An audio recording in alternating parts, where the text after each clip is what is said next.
بسم اللہ الرحمن الرحیم۔ ایک بار جبرائیل علیہ السلام نبی کریم کے پاس آئے تو آپ صلی اللہ علیہ وآلہ وسلم نے دیکھا کہ جبرائیل علیہ السلام کچھ پریشان ہیں۔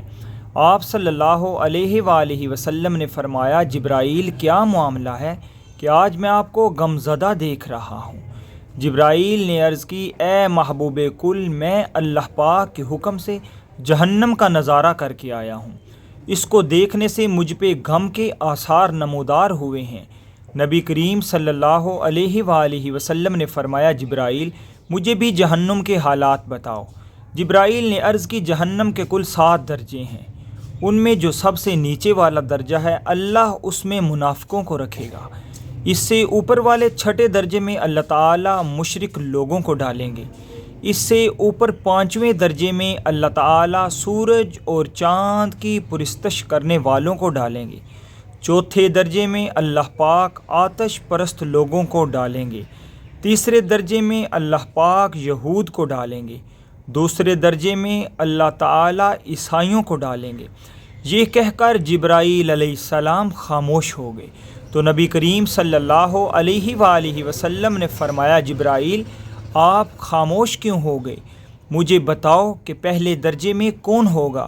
حضرت جبرائیل علیہ السلام نے عرض کیا، اے اللہ کے رسول صلی اللہ علیہ وآلہ وسلم، پہلے درجے میں اللہ پاک آپ کی امت کے گناہگاروں کو ڈالیں گے۔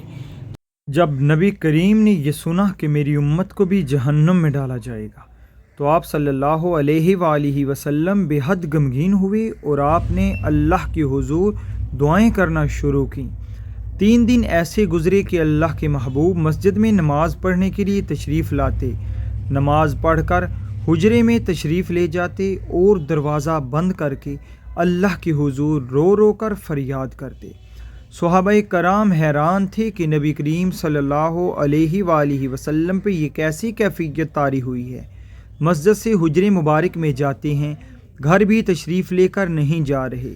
جب 3را دن ہوا تو سیدنا ابو بکر سے رہا نہیں گیا، وہ دروازے پر آئے، دستک دی اور سلام کیا، لیکن سلام کا جواب نہیں آیا۔ آپ روتے ہوئے سیدنا عمر کے پاس آئے اور فرمایا کہ میں نے سلام کیا لیکن سلام کا جواب نہ پایا، لہٰذا آپ جائیں، آپ کو ہو سکتا ہے سلام کا جواب مل جائے۔ آپ گئے تو آپ نے 3 بار سلام کیا لیکن جواب نہ آیا۔ حضرت عمر نے سلیمان فارسی کو بھیجا لیکن پھر بھی سلام کا جواب نہ آیا۔ حضرت سلیمان فارسی نے واقعے کا تذکرہ سیدنا علی سے کیا۔ انہوں نے سوچا کہ جب اتنی عظیم شخصیات کو سلام کا جواب نہ ملا تو مجھے بھی خود نہیں جانا چاہیے، بلکہ مجھے ان کی نور نظر حضور شہزادی رسول سیدہ فاطمۃ الزہرا سلام اللہ علیہا کو بھیجنا چاہیے۔ لہٰذا آپ نے حضور سیدہ فاطمہ کو سب احوال بتا دیا۔ آپ حجرے کے دروازے پہ تشریف لائیں اور عرض کیا، ابا جان السلام علیکم۔ شہزادی رسول کی آواز سن کر محبوب کائنات اٹھے، دروازہ کھولا اور سلام کا جواب دیا۔ آپ نے عرض کیا، یا رسول اللہ، آپ پر کیا کیفیت ہے کہ 3 دن سے آپ یہاں تشریف فرما ہیں؟ نبی کریم نے فرمایا کہ جبرائیل نے مجھے آگاہ کیا ہے کہ میری امت بھی جہنم میں جائے گی۔ فاطمہ بیٹی، مجھے اپنی امت کے گناہگاروں کا غم کھائے جا رہا ہے اور میں اپنے مالک سے دعائیں کر رہا ہوں کہ اللہ تعالیٰ ان کو معاف فرما کر جہنم سے بری کر۔ یہ کہہ کر آپ پھر سجدے میں چلے گئے اور رونا شروع کیا، یا اللہ میری امت، یا اللہ میری امت کے گناہگاروں پہ رحم کر، ان کو جہنم سے آزاد کر۔ کہ اتنے میں حکم آ گیا، وَلَسَوْفَ يُعْطِيكَ رَبُّكَ فَتَرْضَىٰ، اے میرے محبوب غم نہ کر، میں تم کو اتنا عطا کر دوں گا کہ آپ راضی ہو جائیں گے۔ آپ خوشی سے کھل اٹھے اور فرمایا، لوگو، اللہ نے مجھ سے وعدہ کر لیا ہے کہ وہ روز قیامت مجھے میری امت کے معاملے میں خوب راضی کرے گا، اور میں نے اس وقت تک راضی نہیں ہونا جب تک میرا آخری امتی بھی جنت میں نہ چلا جائے۔